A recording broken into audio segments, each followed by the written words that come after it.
ఆయన దళిత వర్గాల్లో ఒక పేద కుటుంబంలో పుట్టి పేద వర్గాల కోసం కార్మికుల కోసం పాటుపడి ఒక గుడిసెల వెంకటస్వామి అనే పేరు రావడం వెనుక ఆయన చేసిన పేదల కోసం చేసిన శ్రమ ఆయన ఇంటి పేరే మారడానికి దారితీసిందనే విషయం మనందరూ తెలుసు.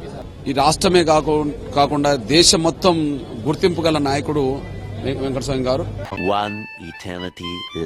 కానీ పోరాటం చివరి ఘట్టంలో వర్గీకరణ అమలు జరిగే కాలంలో కూడా మేము అడ్డుకుంటామని చెప్పి ముందుకు వచ్చిన వాళ్ళు ఎవరో మీరందరూ తెలుసు.